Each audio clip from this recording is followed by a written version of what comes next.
Kajian Kitab.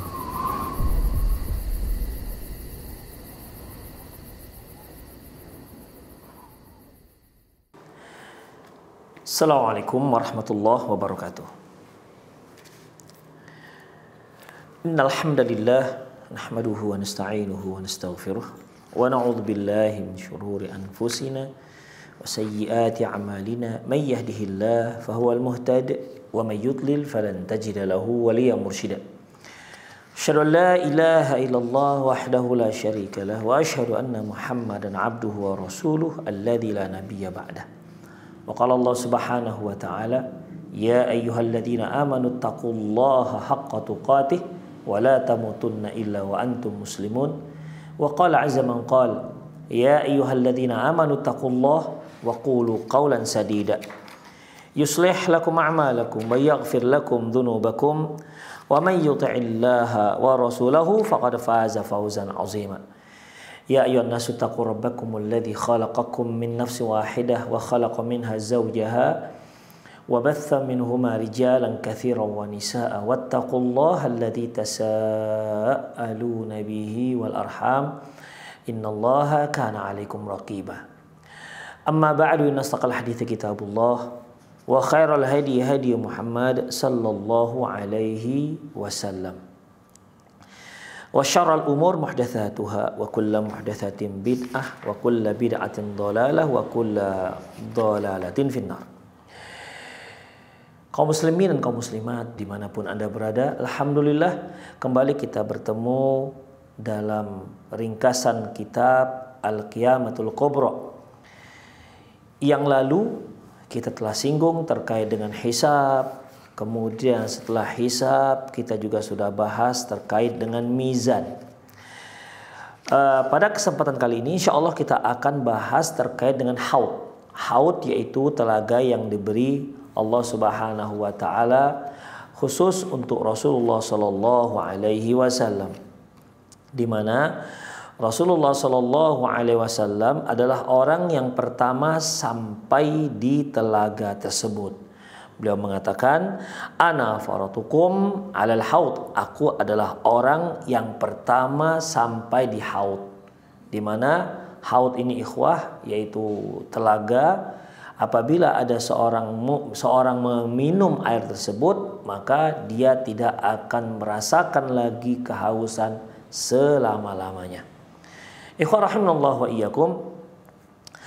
Rasulullah sallallahu alaihi wasallam menyebutkan sifat ataupun bentuk atau bagaimana haud tersebut. Beliau menyebutkan bahwasanya dalam hadis-hadis beliau yang bisa kita simpulkan bahwasanya haud tersebut luasnya yaitu perjalanan sebulan. Ya, luas haud Rasulullah itu luasnya perjalanan sebulan. Dalam riwayat yang lain yaitu luasnya dari daerah Ailah ke Aden, dari daerah Ailah ke Aden, di mana panjangnya sama dengan lebarnya, berarti bujur sangkar. Lebih kurang demikian ikhwah. Luasnya ya, kalau luasnya itu kita telusuri maka seluas selesainya perjalanan sebulan, lebih kurang lebar dan panjangnya itu seperti dari daerah Ailah ke Aden. Kemudian ikhwah, beliau juga mengatakan airnya itu putih. Airnya itu lebih putih daripada salju dan lebih jernih daripada salju dan lebih putih daripada air susu. Demikian juga beliau mengatakan bahkan air telaga Rasulullah ini itu lebih manis daripada madu. Kemudian dia juga wangi, punya aroma. Aromanya itu lebih wangi daripada minyak kasturi. Kemudian di pinggir-pinggirnya disediakan gelas-gelas dan ceret-ceret yang jumlahnya lebih banyak daripada bintang di langit. Jadi di pinggir-pinggirnya itu sudah disediakan ceret dan gelas-gelas untuk orang yang akan meminumnya. Kemudian ikhwah, bagi yang meminumnya, setelah dia minum, dia tidak akan pernah merasakan haus selamanya. Kemudian Rasulullah juga menyebutkan air tersebut berasal dari air surga dan di situ terdapat dua pancoran. Yang satu pancoran dari emas dan yang satu lagi terdapat pancoran dari perak. Itulah yang disebut Rasulullah Shallallahu Alaihi Wasallam tentang haud ini. Dan umat beliau akan datang menyusul Rasulullah Shallallahu Alaihi Wasallam untuk meminum haud ini, ya. Namun ada di antara kaum muslimin itu ketika Rasulullah Sallallahu Alaihi Wasallam mau memberikan air dan mereka mau ngambil, tiba-tiba mereka ditarik ke belakang. Ya, mereka ditarik ke belakang. Dalam riwayat yang lain mereka itu diusir, tidak boleh datang ke haudnya Rasulullah Sallallahu Alaihi Wasallam. Sampai Rasulullah Sallallahu Alaihi Wasallam mengatakan, halumma, ayo kemari. Tapi ternyata mereka dihadang. Mereka tidak dibolehkan, mereka dilarang untuk datang ke haud Nabi Sallallahu Alaihi Wasallam. Kemudian dikatakan bahwasanya ya Muhammad innaka la tadri ma ahdatsa ba'duk. Ya Muhammad, kamu nggak tahu apa yang telah mereka lakukan setelah kamu wafat. Kamu nggak tahu bagaimana perubahan agama yang telah mereka lakukan. Maka Rasulullah pun mengatakan suhqan liman baddalat. Maka menjauhlah bagi siapa saja yang telah merubah-rubah agamaku. Demikian ikhwah azallahu wa iyyakum. Ya, dalam hadis yang lain disebutkan bahwasanya ketika orang-orang mukmin ini, kelompok orang mukmin datang ke haud Nabi sallallahu alaihi wasallam, tiba-tiba ada satu orang yang maju ke depan dan malah mengarahkan mereka ke neraka jahanam. Demikian. Jadi mengarahkan sebahagian kelompok itu ke neraka jahanam. Karena apa? Karena mereka sudah murtad yang sebelumnya mereka itu mukmin. Demikian ikhwah rahimani Allahu wa iyyakum. Kemudian setelah itu barulah di sini akan terbagi menjadi dua kelompok, yaitu orang-orang yang menuju neraka dan orang-orang yang menuju surga. Disinilah kemarin kita tukar judul kita, menuju negeri abadi. Abadi ke neraka dan abadi ke surga. Bagaimana prosesnya ikhwah? Ya, bagaimana prosesnya? Karena waktu itu di padang mahsyar itu masih berkumpul antara orang-orang kafir dan orang-orang mukmin. Ya, belum ada pemisahan. Bagaimana terjadi pemisahan ikhwah rahimani Allah wa iyyakum? Adapun pemisahan itu terjadi ikhwah bahwasanya setiap orang yang menyembah selain Allah Subhanahu wa taala, maka mereka akan mengikuti sembahan-sembahannya. Artinya mereka yang semasa di dunia ya akan melihat semasa di dunia melihat matahari yang mereka sembah. Ketika mereka melihat matahari, mereka akan mengikuti matahari tersebut. Mereka yang menyembah, misalnya menyembah Lata, Uzza dan Manat, ya, patung. Mereka yang menyembah patung, ya. Mereka yang menyembah rembulan, mereka ini semua akan mengikuti Tuhan-Tuhan yang mereka sembah. Termasuk juga yang mereka menyembah raja-raja mereka seperti Fir'aun. Maka mereka akan mengikuti Fir'aun, kemana Fir'aun pergi. Dan semua sesembahan-sesembahan yang pernah disembah oleh manusia semasa di dunia, itu akan diikuti oleh umatnya yang telah menyembah dia semasa di dunia. Dan kemana mereka bawa? Mereka fa'auradahumun nar. Mereka akan membawa penyembah-penyembah mereka itu ke dalam api neraka. Itulah ikhwah rahimanallahu wa iyyakum. Allah mengatakan bi'sa rifdul marfud, bi'sa, sungguh buruk, ya, sungguh buruk tempat berakhirnya mereka, ya, sungguh buruk tempat berakhirnya mereka, di mana Allah Subhanahu wa taala, ya, Allah Subhanahu wa taala membuat mereka mengikuti Tuhan-Tuhan tersebut, dan akhirnya Tuhan-Tuhan yang mereka sembah itu membawa mereka ke dalam jatuh ke api neraka. Bisal wirdul maurud. Sungguh sangat buruk sekali tempat mereka kembali. Sungguh sangat buruk sekali di mana mereka digiring ke arah tersebut, yaitu ke arah neraka jahanam. Demikian ikhwah rahimanallahu wa iyyakum. Maka di saat itu terpisahlah antara orang-orang mukmin dan orang-orang yang menyembah selain Allah Subhanahu wa taala. Karena orang-orang yang menyembah selain Allah itu akan mengikuti sesembahan mereka, dan sesembahan mereka itu akan membawa mereka, menggiring mereka, membawa mereka, menuntun mereka masuk ke dalam neraka jahanam. Taib. Bagaimana kondisi mereka ketika mereka itu diarahkan ke neraka jahanam? Allah Subhanahu wa taala menyebutkan. Yang pertama yaitu mereka itu berjalan berkelompok-kelompok. Ya, berkelompok-kelompok, yang menyembah Firaun, kelompoknya kelompok Firaun, yang menyembah matahari ya ikut kelompoknya penyembah matahari, yang menyembah bulan mengikuti kelompok penyembah bulan, dan semua mereka akan digiring masuk, dituntun masuk ke dalam neraka jahanam. Kemudian ikhwah azallahu wa iyyakum, wajah mereka itu sudah mereka nanti akan digeret ya, akan menuju neraka itu di atas wajah mereka. Sebagian ulama menyebutkan bahwasanya ya mereka berjalan tidak lagi dengan kaki mereka, tapi berjalan dengan wajah mereka sebagai tanda penghinaan Allah Subhanahu wa taala terhadap mereka. Kemudian ikhwah rahimanallahu wa iyyakum, selanjutnya mereka ya akan digiring bersama Tuhan-Tuhan yang mereka sembah, kemudian dalam kondisi yang sangat dihinakan seperti dalam surah Al-Imran ayat 112. Kemudian sebelum mereka sampai ke neraka jahanam, mereka sudah mendengar gemertak, mereka sudah mendengar suara geram neraka yang ingin membakar habis mereka. Mereka sudah dengar itu, dan itu suara yang sangat mengerikan. Ya, ini belum masuk ikhwah. Mereka belum lagi masuk. Sebelum masuk neraka, mereka sudah mendengar bagaimana gemeretak, bagaimana kegeraman api neraka terhadap mereka. Ya, bagaimana mereka lihat luar biasa dahsyat dan menyeramkannya api neraka tersebut. Itu sudah mereka lihat sebelum mereka masuk ke dalam api neraka. Demikian ikhwah.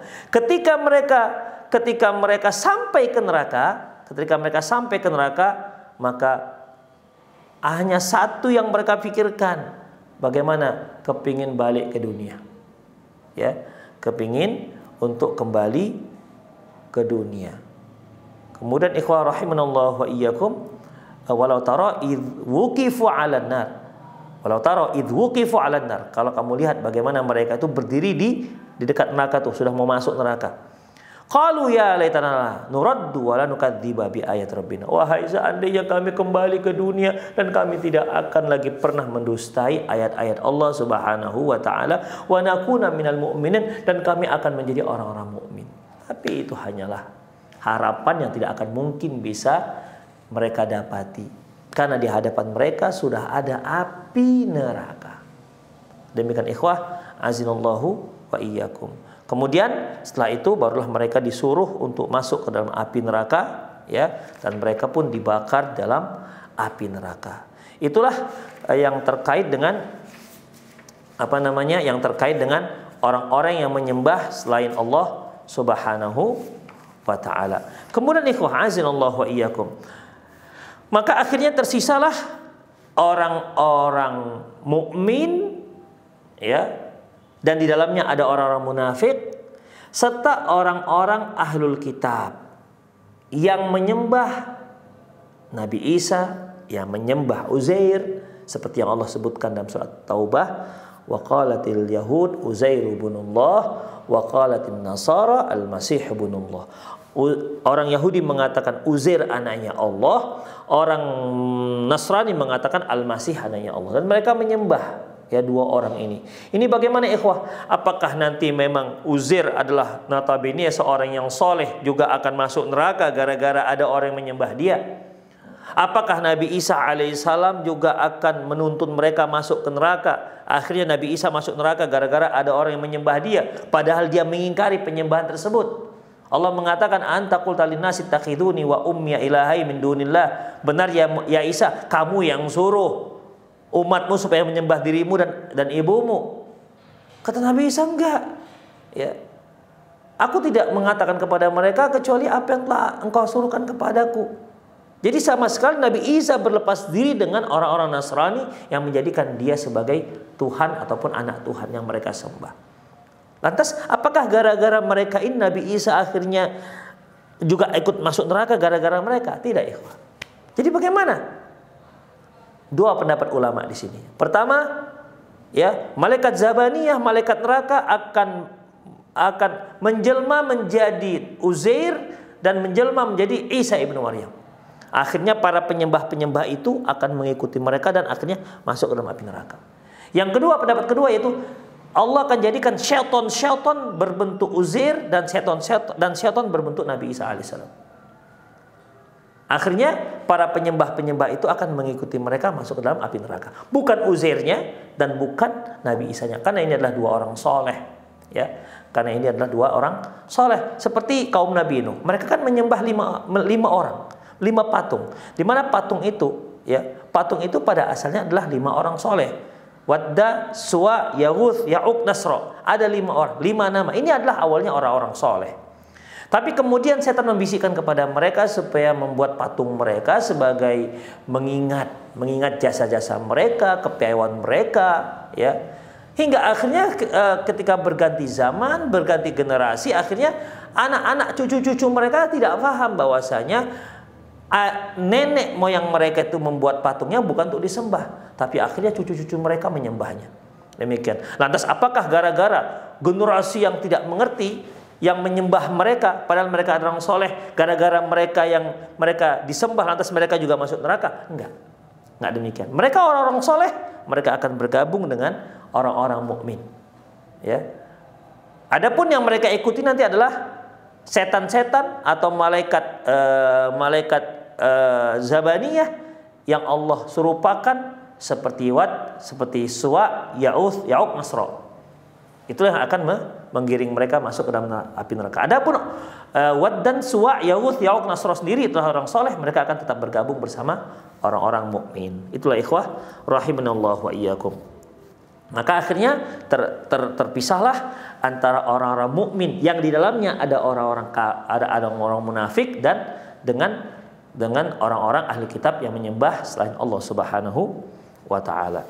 Kemudian ikhwah azallahu, selanjutnya tersisalah orang mukmin yang bercampur dengan orang munafik. Ini bagaimana? Allah Subhanahu wa taala mengatakan, "Kalian tunggu apa sekarang?" Mereka mengatakan, kami sedang menunggu Allah Subhanahu wa taala. Maka disitulah Allah Subhanahu wa taala menyebutkan yauma yukshafu an saqi wa yud'auna ila sujudi fala yastati'un, yaitu pada hari di mana Allah Subhanahu wa taala menyingkapkan betisnya, maka wa yud'auna ila sujud, dan mereka pun diperintahkan untuk sujud, fala yastati'un. Mereka ternyata enggak bisa sujud. Siapa yang enggak bisa sujud? Orang-orang munafik. Adapun orang-orang mukmin mereka bisa sujud. Ya, orang-orang mukmin sujud, adapun orang-orang munafik tidak bisa sujud. Dalam satu hadis sebutkan Allah jadikan tulang punggung mereka satu sehingga mereka tidak bisa sujud sama sekali. Demikian ikhwah rahimanallahu wa iyyakum. Kemudian selanjutnya ikhwah, sebelum sirat ataupun jaser, sebelum sirat itu di mana manusia-manusia yang tersisa ini, orang-orang mukmin dan orang-orang munafik ini berada di tempat yang gelap. Berada di satu tempat yang gelap. Kemudian yang pernah Rasulullah SAW mengatakan bahwasanya di mana manusia? Di mana manusia pada saat itu? Rasulullah mengatakan az-zulmah dunal jisr, yaitu di tempat yang gelap, ya, sebelum titian. Disinilah akan terjadi pemisahan antara orang-orang munafik dengan orang-orang mukmin, di mana pada saat itu orang-orang mukmin, ikhwah, di mana pada saat itu orang-orang mukmin akan diberi cahaya oleh Allah Subhanahu wa taala. Orang-orang mukmin akan diberi cahaya oleh Allah Subhanahu wa taala. Tentunya cahaya yang Allah Subhanahu wa taala berikan kepada mereka yaitu cahaya sesuai keimanan mereka semasa di dunia. Makanya ada cahaya mereka itu sebesar gunung, ada cahaya mereka itu sebesar pohon kurma, ada cahaya mereka itu ya biasa-biasa saja, ada cahaya mereka itu hanya ada sebesar jempol kaki, ada cahaya mereka itu kadang terang, kadang gelap. Intinya cahaya ini diberikan Allah Subhanahu wa taala kepada orang-orang mukmin pada waktu itu, yaitu sesuai dengan keimanannya. Karena yang dikatakan orang mukmin itu pasti ada perbedaan keimanan. Seperti yang Ahlus Sunnah wal Jamaah telah yakini bahwasanya al-imanu yazidu wa yanqus. Iman itu bertambah dan berkurang. Yazidu bi ta'atir rahman, bertambah dengan mentaati Allah Subhanahu wa taala, wa yanqusu bi ta'ati syaitan, dan dia akan berkurang kalau dia mentaati syaitan. Karena kalau syaitan ditaati, pasti yang dilakukannya adalah kemaksiatan. Semua yang dicintai oleh Allah Subhanahu wa taala pasti dimurkai oleh syaitan, dan semua yang dicintai oleh syaitan pasti dimurkai oleh Allah Subhanahu wa taala. Jadi selalu bertolak belakang. Demikian ikhwah rahimani Allah wa iyyakum. Jadi mereka yang diberikan cahaya sesuai dengan keimanannya, ya. Tentunya plus amalannya, karena amalan itu juga yang membuat iman orang itu bisa bertambah. Semakin kuat keimanannya, semakin besarlah cahaya, semakin teranglah cahaya yang diberikan Allah Subhanahu wa ta'ala. Adapun orang-orang munafik, ya, orang-orang munafik mereka tidak dapat cahaya, karena pada dasarnya mereka nggak beriman. Mereka adalah orang-orang yang berpura-pura masuk Islam, padahal di hati mereka itu adalah kufur. Makanya Allah menyebutkan dalam surah Al-Baqarah, wa idza laqul ladzina amanu qalu amanna. Apabila mereka bertemu dengan orang-orang mukmin, mereka berkata, kami bersama kalian, beriman bersama kalian. Wa idza khalau ila syayatinihim qalu inna ma'akum. Namun apabila mereka bergabung dengan setan-setan mereka, mereka katakan, kami itu bersama kalian. Innama nahnu mustahzi'un. Kami itu hanya mengolok-olok mereka. Demikian ikhwah. Jadi untuk orang-orang munafik yang pada waktu itu bergabung dengan orang-orang mukmin, disitulah terpisahnya. Mereka tidak diberi cahaya oleh Allah Subhanahu wa taala. Adapun orang mukmin, sekecil apapun keimanannya, tetap diberikan Allah Subhanahu wa taala cahaya sesuai dengan keimanan yang pernah ada di dada mereka semasa hidup di dunia. Baik, pada saat itu ikhwah azinallahu wa iyyakum, orang munafik mengatakan, ya, tunggulah kami, unzuruna naqtabis min nurikum yauma yaqulul munafiquna wal munafiqatu lil ladzina amanu unzuruna naqtabis min nurikum. Pada hari di mana orang-orang munafik laki dan perempuan berkata kepada orang-orang mukmin, unzuruna naqtabis min nurikum, tunggulah kami ingin juga ikut memanfaatkan cahaya kalian. Maka pada waktu itu ikhwah rahimanallahu wa iyyakum, qila irji'u wara'akum faltamisu nura. Ya, qila irji'u wara'akum faltamisu nura. Maka pada saat itu dikatakan kepada mereka, kalian tidak usah ikut, kalian balik ke belakang. Orang-orang mukmin tetap maju ikhwah. Di kegelapan itu orang-orang mukmin tetap maju menuju Sirat. Terus maju. Ya, bagi yang cahayanya terang benderang, dia dengan cepat maju. Bagi yang cahayanya kedip-kedip, ya ketika cahayanya ada dia berjalan, apabila cahayanya padam dia pun berhenti. Demikian ikhwah azallahu wa iyyakum. Adapun orang munafik yang tidak punya cahaya sama sekali, mereka akan ke belakang. Bahkan mereka diperintahkan, qila irji'u wara'akum faltamisu nura. Dikatakan kepada mereka, kalian balik ke belakang, cari cahaya kalian sendiri. Akhirnya mereka tidak bisa maju. Sementara orang-orang mukmin terus maju dengan kecepatan sesuai dengan keimanan dan cahaya yang Allah Subhanahu wa taala berikan kepada mereka. Demikian ikhwah, ya. Hingga akhirnya ikhwah, setelah terpisah antara orang-orang munafik dan orang-orang mukmin, kemudian faduriba bainahum bisurin lahu bab batinu fi rahmah wa zahiruhu min qibalil adzab. Setelah terpisah antara orang-orang munafik dan orang mukmin, maka Allah buat dinding pemisah antara mereka. Ya. Faduriba bainahum bisurin lahu bab. Di dinding tersebut ada pintu. batinuhu rahmah wa zahiruhu min qibalihil adzab. Di mana kalau orang-orang munafik melihat pintu itu, ya, di balik pintu itu ada azab. Namun sebenarnya tidak. Kan yang di balik pintu itu adalah orang-orang mukmin, ya. Misalnya kalau ada pintu nih, ya, ada pintu, kita lihat pintu, kita berada di luar ini, ada pintu. Kita melihat setelah pintu itu ada azab yang menunggu. Maka tidak ada seorang pun yang berani, orang munafik yang berani melewati pintu itu. Karena yang mereka lihat adalah setelah pintu itu adalah azab. Padahal tidak. Ya, di balik pintu itu sebenarnya rahmat dari Allah Subhanahu wa taala. Fadriba bainahum bisuri lahu babun batinuhu fi rahmah wa zahiruhu min qibalil adzab. Yang di balik pintu itu sebenarnya ada rahmat Allah Subhanahu wa taala, karena memang di sana adalah kelompok orang-orang mukmin. Sementara orang munafik melihat seolah di balik pintu itu, setelah pintu itu ada azab yang sedang menanti. Makanya mereka nggak berani masuk ke pintu tersebut. Orang mukmin terus melangkah.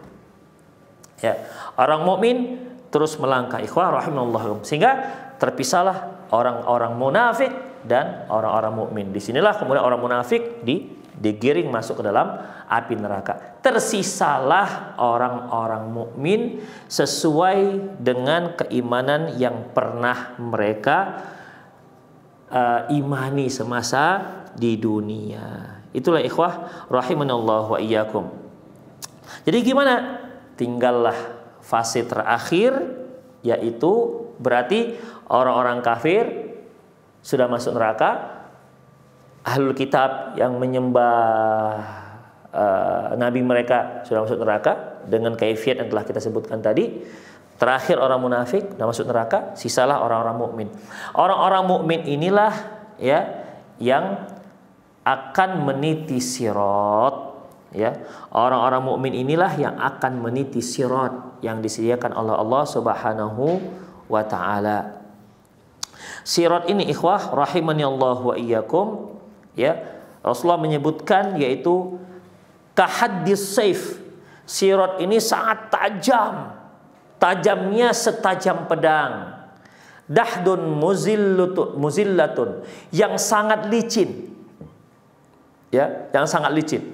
Jadi di hadapan orang-orang mukmin ini ada sirat, titian atau geser, kita katakan jembatan, yang jembatan itu setajam pedang dan sangat licin. Sudahlah tajam, sangat licin.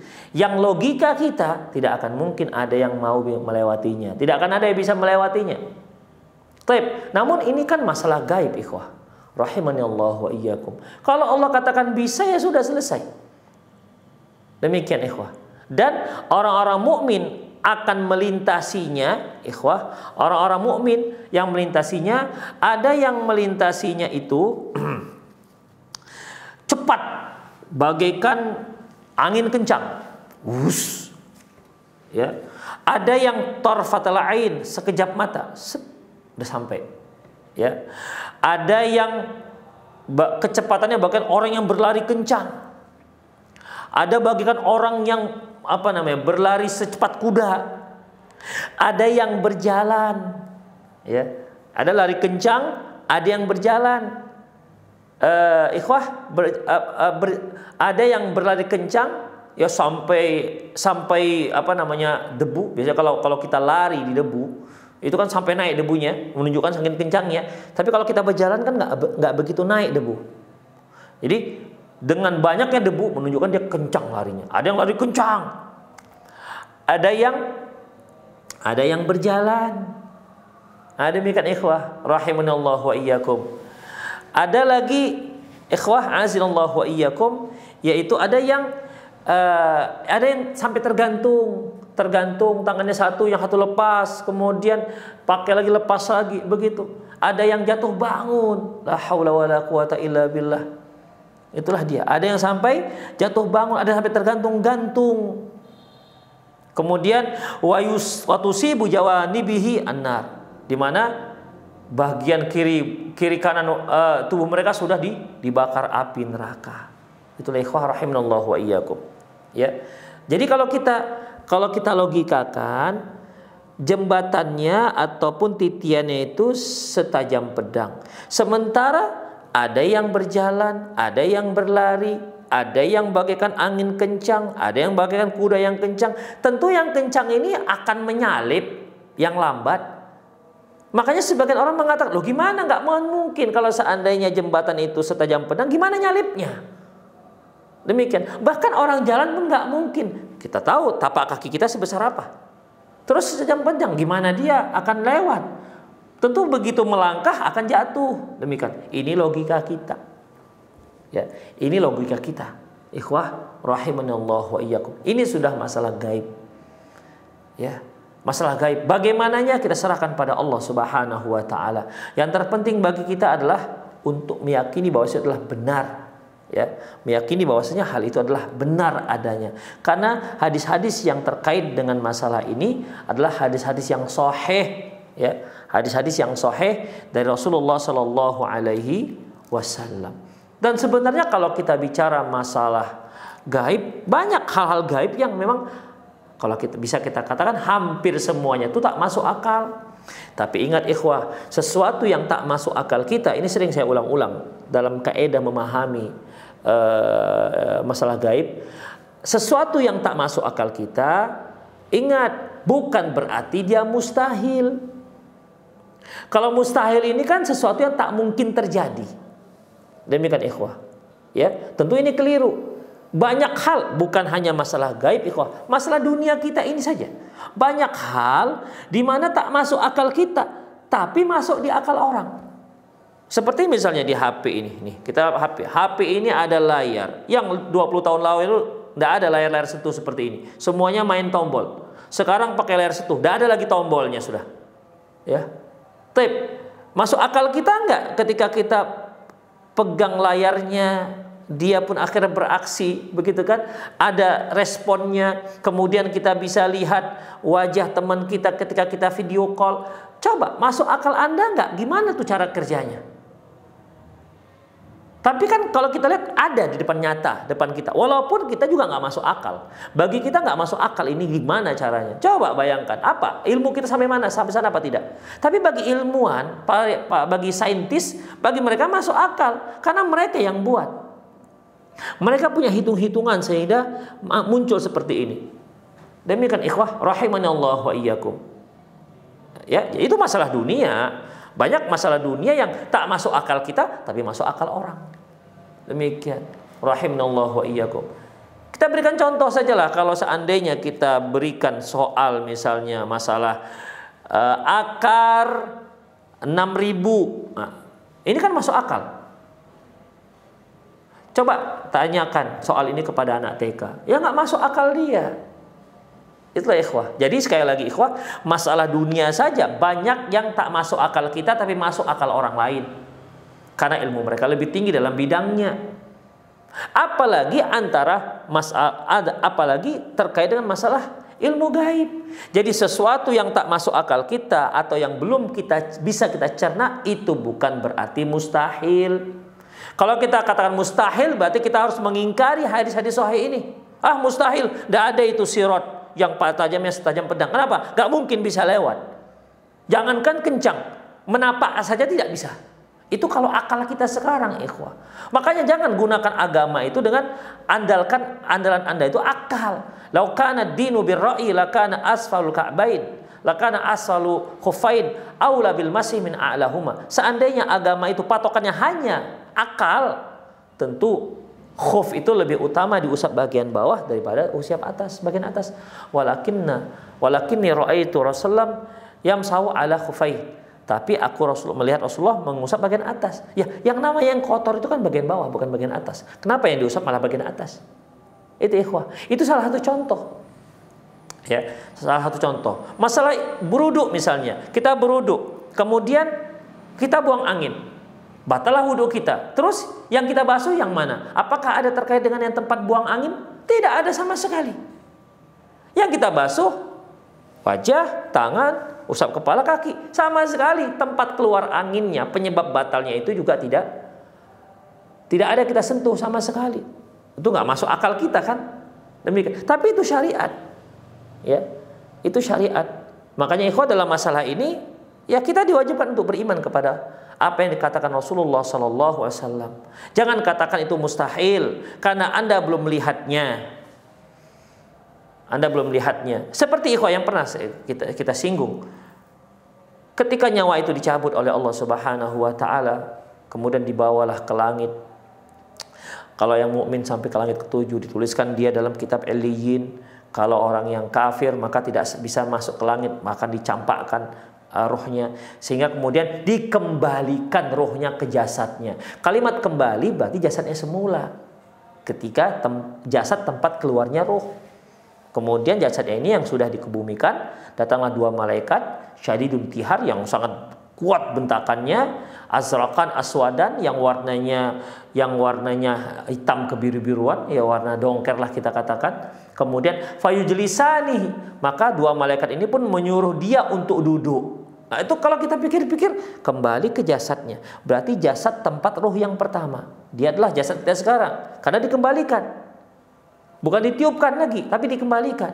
Terus jasad yang ini kan kita tahu berapa besar lubang lahat itu. Gak akan bisa duduk.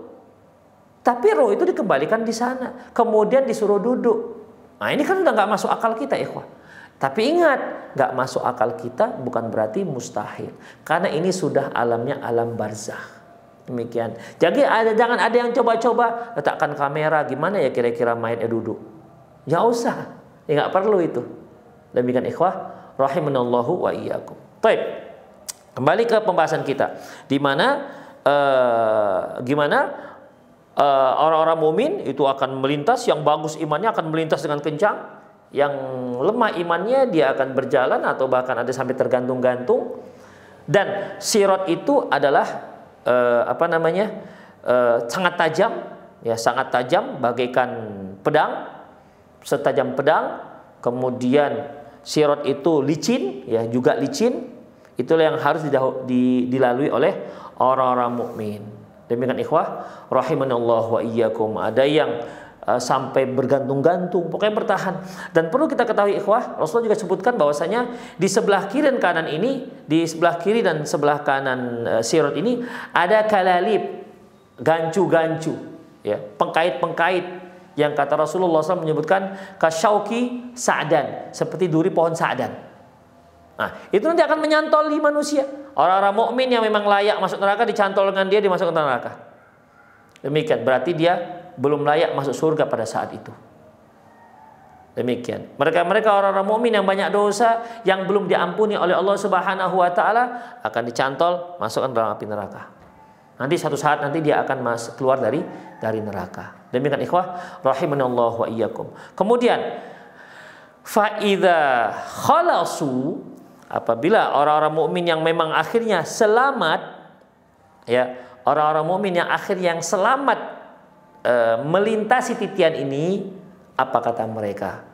Alhamdulillahilladzi najjana minki. Segala puji bagi Allah yang telah menyelamatkan kami dari engkau, yang telah menyelamatkan kami dari engkau wahai neraka. Ba'da an aranaki, setelah kami langsung melihat bagaimana dahsyatnya engkau. Laqad a'tana ma lam yu'ti ahad. Sungguh Allah Subhanahu wa taala telah memberi kami rezeki, anugerah yang belum pernah diberikan kepada siapapun. Ikhwah, belum masuk surga, masih berhasil melintasi sirat, itu nikmat yang sangat luar biasa yang dirasakan oleh seorang mukmin. Padahal belum lagi masuk surga, ikhwah. Ya, saya ulangi, ketika orang mukmin selamat sampai ke tujuan, sampai ke tepian seberangnya, itu merupakan nikmat yang tiada tara yang mereka rasakan. Karena dia sudah berada di atas neraka jahanam. Dia telah melihat bagaimana dahsyatnya neraka itu, membakarnya neraka itu. Dia sudah merasakan bagaimana panasnya api neraka itu. Makanya ketika dia selamat, masya Allah, haula wala quwwata illa billah, selamat. Alhamdulillahilladzi najjana minki. Segala puji bagi Allah yang telah menyelamatkan kami dari engkau, ya wahai neraka. Ba'dan aranaki, setelah kami melihat. Ikhwah, ya, setelah kami melihat. Seperti kita, ikhwah, kita saat ini kan hanya bisa membayang-bayangkan bagaimana surga, bagaimana neraka. Demikian. Sehingga keimanan kita, ketaatan kita tergantung dengan kekuatan kita terhadap keimanan kita terhadap surga dan neraka. Kalau mereka yang ya sekedarnya saja beriman dengan api neraka, ya azab begitu, ya. Yang seperti ini kan akhirnya mudah dia melakukan kemaksiatan. Tapi ketika dia seorang membayangkan bagaimana azab neraka, ya, dia membayangkan sementara telunjuknya saja kalau dibakar dia nggak sanggup, apalagi api neraka yang api di dunia itu 1 bahagian dari 99 bahagian panasnya api neraka. Gimana? Tahan nggak kita dibakar? Mungkin dia membayangkan bagaimana dahsyatnya api neraka, maka dia pun berupaya untuk meninggalkan dosa-dosa. Dia pun berupaya untuk banyak istighfar kepada Allah Subhanahu wa taala. Demikian ikhwah rahimani Allah wa iyyakum, rahimani Allah wa iyyakum. Itulah dia. Baik, selamatlah orang-orang mukmin, ya. Orang-orang mukmin ada yang selamat sampai ke seberang, ada juga orang-orang mukmin yang dicantol oleh kalalib, cantolan-cantolan, pengkait-pengkait yang seperti duri sa'dan kata Rasulullah. Ada juga yang jatuh tergelincir karena licin, ya. Maka tersisalah orang-orang yang akan masuk ke dalam surganya Allah Subhanahu wa taala. Itu ikhwah. Disinilah nanti insya Allah pada kajian yang akan datang menuju negeri abadi, yaitu baik nanti kita akan membahas baik negeri abadi surga, yaitu mereka-mereka yang sudah selamat sampai ke seberang. Mereka nanti belum langsung masuk surga. Nanti akan ada kisos di antara mereka. Baru kemudian ada izin masuk surga.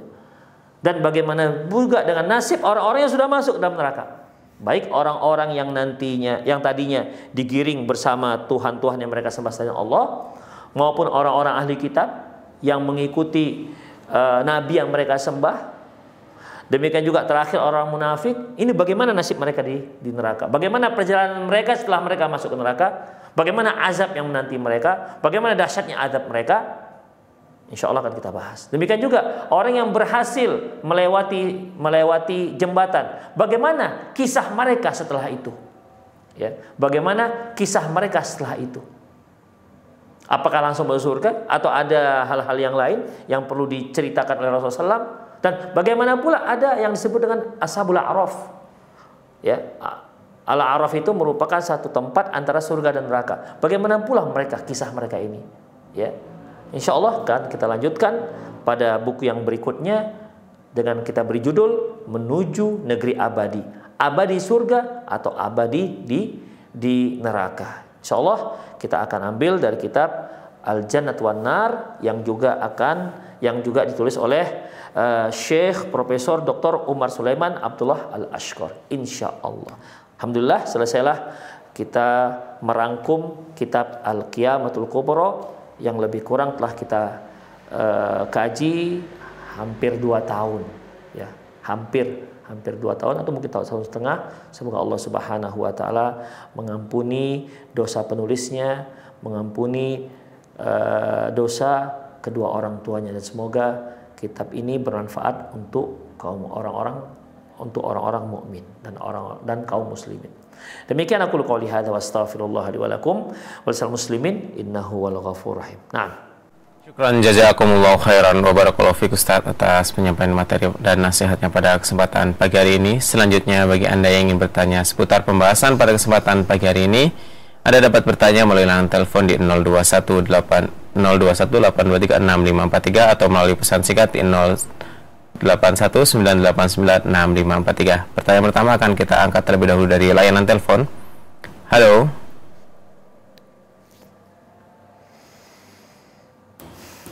Halo.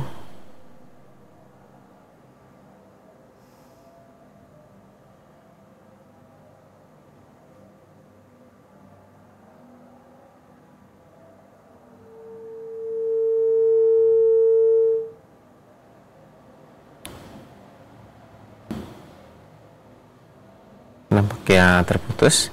Kita akan coba bacakan dari pesan singkat. Assalamualaikum Ustadz, saya dari Madura. Mau bertanya Ustadz, saya pernah mengalami keguguran, di mana saya pernah mendengar suatu kajian bahwa jika orang tuanya ikhlas, maka jaminannya surga dan nanti akan mendapat syafaat anak itu. mengantarkan minuman untuk orang tuanya.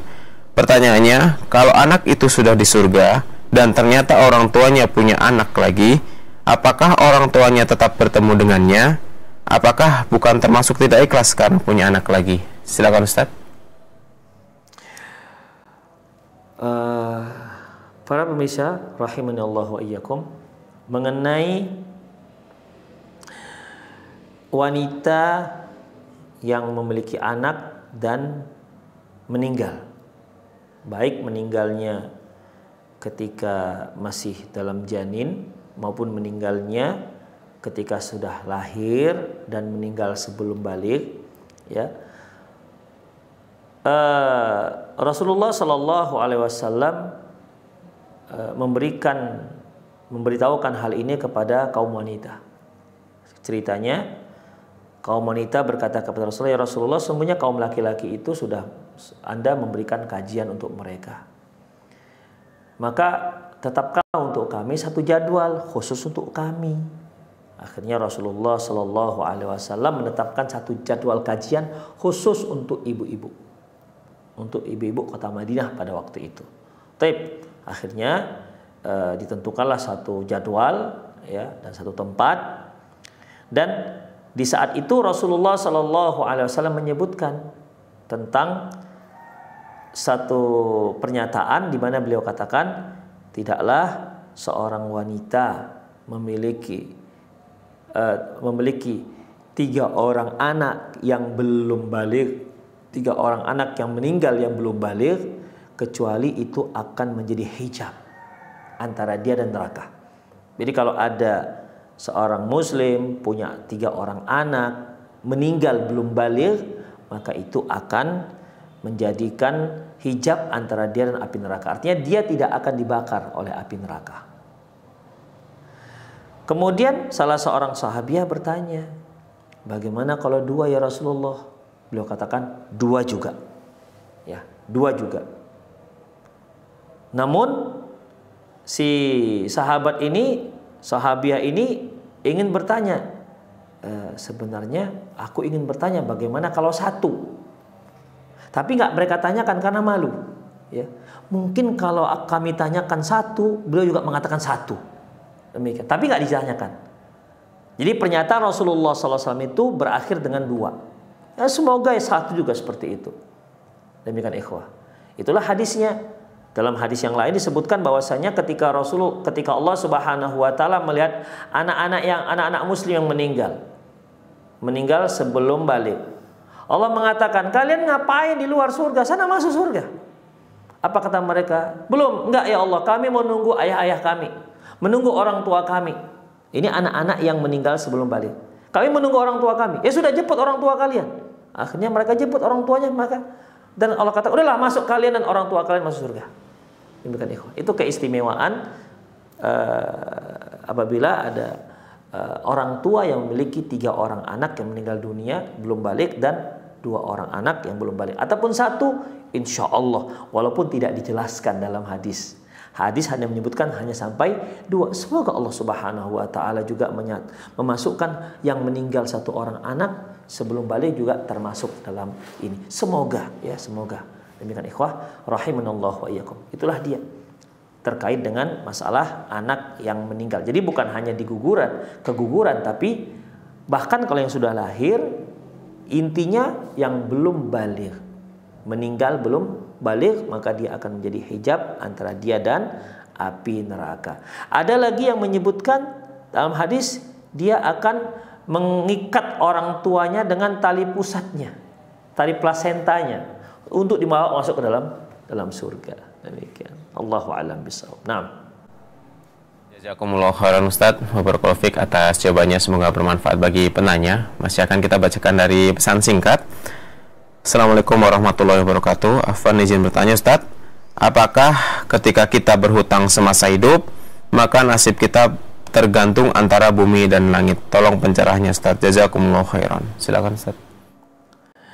Ikhwah rahimanallahu wa iyyakum. Sedikit saya tambah tadi pertanyaan yang pertama tadi. Adapun mengenai dia punya anak setelah itu, ya nggak ada masalah.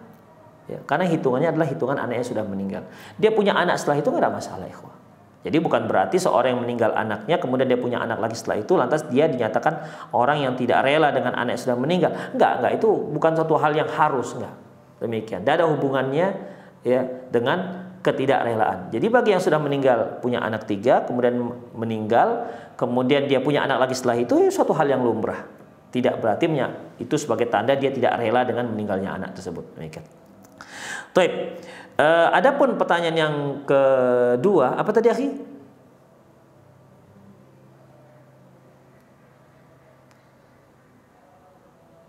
Oke, ya. Baik. Ikhwah rahimanallah wa iyyakum, perlu kita ketahui bahwasanya ketika ada hak Allah yang tidak kita jalani, yang tidak kita tunaikan, dan yang kedua ada hak manusia yang tidak kita tunaikan, maka urusan kita dengan Allah itu lebih mudah ketimbang urusan kita dengan manusia. Apabila ada hak Allah yang tidak kita laksanakan, kita taubat pada Allah, kita menyesal, kemudian kita taubat nasuhah, ya, tidak mengulangi lagi, maka Allah akan mengampuni dosa kita. Bahkan setelah kita taubat nasuha, mungkin berapa tahun lagi tergoda lagi untuk melakukannya, kemudian taubat lagi, kita masih terima oleh Allah Subhanahu wa taala. Kemudian berapa tahun kemudian ternyata tergelincir lagi, kita taubat lagi, masih terima oleh Allah Subhanahu wa taala. Allah itu maha rahmat, sangat luas. Ya, rahmat Allah luar biasa luasnya, ikhwah. Rahimanallah wa iyyakum. Bahkan orang yang sudah dia berbuat dosa, dia minta maaf, Allah kasih lagi bonus berupa pahala. Bayangkan, ikhwah. Ya, bayangkan kalau ada orang punya salah ke kita, kemudian dia minta maaf ke kita maafkan, kemudian kita kasih, nah ini duit karena kamu sudah minta maaf, saya kasih 10 juta. Gak ada orang yang seperti ini. Sudahlah kita yang disakiti, dia minta maaf, kita kasih bonus lagi dia. Demikian ikhwah, Allah Subhanahu wa taala melakukan hal itu, dan itu suatu hal yang mudah bagi Allah Subhanahu wa taala. Adapun kalau urusannya dengan manusia seperti hutang piutang, ikhwah, ya. Seperti hutang piutang. Ketika Rasulullah sallallahu alaihi wasallam mau menyolatkan seorang sahabat, Rasulullah tanya, "Apakah dia punya hutang?" Kata para sahabat, "Punya Rasulullah." Kalau begitu, sallu ala sahibikum. Kalau begitu, kalian aja yang menyolatkan. Kemudian seorang sahabat yang bernama Qatadah mengatakan, "Ya Rasulullah, alayya dainu." Kalau begitu Rasulullah, aku yang tanggung hutangnya. Aku yang tanggung hutangnya. Benar ya Qatadah, kamu yang menanggung hutangnya, berarti si mayit terlepas dari hutang tersebut? Iya ya Rasulullah. Oke, akhirnya Rasulullah SAW menyolatkan. Keesokan harinya Rasulullah bertanya, "Gimana ya Qatadah? Sudah kamu bayar utangnya?" "Belum ya Rasulullah, baru kemarin." Ya udah. Besoknya lagi tanya, "Gimana?" "Sudah ya Rasulullah." "Al-an, sekarang baru dingin kuburannya." Sekarang baru dingin kuburannya. Demikian ikhwah. Jadi di awal-awal Islam, Rasulullah tidak mau menyolatkan orang yang punya hutang, mati punya hutang. Gak mau. Tapi di akhir-akhir pemerintahan beliau sebelum beliau wafat, kaum muslimin sudah makmur, ya, sudah makmur. Kemudian perbendaharaan negara juga sudah banyak. Apa kata beliau? "Man mata walahul mal," barang siapa yang meninggal dan punya harta, fali warasatihi, maka dia itu dibagi-bagian ke ahli warisnya. "Wa man mata fa alai dain," barang siapa yang meninggal dan dia punya hutang, fa alayya, maka aku yang tanggung, kata beliau. Ya, maka aku yang tanggung. Jadi setelah banyak kas negara, setiap rakyat yang meninggal punya hutang, negara yang tanggung.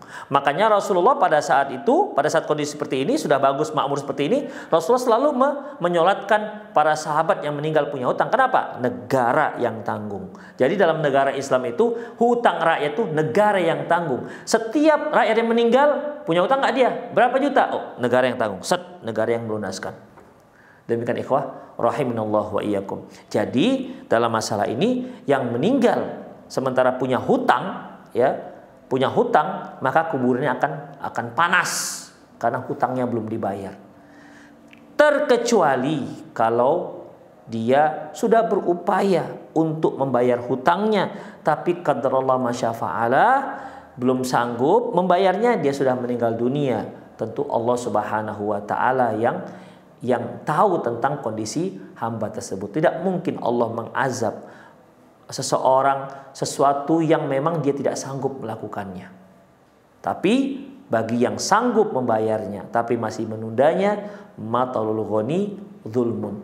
Bahwasanya orang yang menunda membayar hutang sementara dia sanggup, maka dia sebuah kezaliman. Demikian ikhwah, azinallahu wa iyyakum. Makanya hati-hati para ikhwah, antum yang punya hutang, segera bayar hutang. Kalau antum sudah sanggup membayar hutang, walaupun tempoh waktunya belum datang, maka sudah lunaskan saja. Kita tidak tahu ajal kita. Ya, kita tidak tahu ajal kita sampai mana. Kita tidak tahu juga apakah nanti ketika kita meninggal dunia, kita punya ahli warisan, ahli waris kita ini mau nggak membayarkan hutang kita. Kita juga nggak tahu, karena bisa saja sebagian ahli waris itu nggak rela harta warisannya dikurangi dengan hutang bapaknya. Ya, walaupun tentunya nggak layak, tapi kan kita nggak tahu, namanya juga sudah di luar kekuasaan kita. Demikian. Makanya kalau hutang juga ditulis, dikasih tahu ke keluarga kita, karena bisa saja mereka nggak tahu. Kita hutang diam-diam, nggak ada yang tahu dengan teman kita. Kemudian kita meninggal, dia datang menagih. Kata keluarga kita, ahli waris kita, mana pak dalilnya apa? Mana buktinya pak? Ayah kami berutang. Nggak ada. Kata teman dekat, oh nggak bisa lah pak. Mau bilang apa? Apa kita mau bangkit dari kuburan kita? Betul itu, saya punya utang ke dia. Kan nggak mungkin kita balik. Demikian. Makanya ikhwah, yang punya hutang segera bayar, selesaikan. Kalau antum memang benar-benar sanggup, sudah punya uang, segera saja lunaskan. Jangan nanti walaupun belum sampai waktunya. Makanya Rasulullah pernah mengatakan, rahimallahu rajulan, Allah merahmati seorang, samhan idza ba'a wa samhan idza ishtara wa samhan idza iqtada. Allah merahmati, Allah sayang kepada seorang hamba, mudah dalam menjual, mudah dalam membeli, dan mudah dalam melunasi hutang. Demikian ikhwah, rahimanallahu wa iyyakum. Baik, itu saja kajian kita. Semoga apa yang kita bahas manfaat. Insyaallah kita akan lanjutkan kajian kita dengan judul yang baru, yaitu menuju negeri abadi, yang akan kita ambil dari kitab Al-Jannatu wan-Nar yang ditulis oleh Profesor Dr. Umar Sulaiman Abdullah Al-Ashqar. Demikian, lebih dan kurang mohon maaf, saya undur diri. Aku qouli hadza wa astaghfirullah li wa lakum wa lisal muslimin innahu wal ghafurur rahim. Assalamualaikum warahmatullahi wabarakatuh.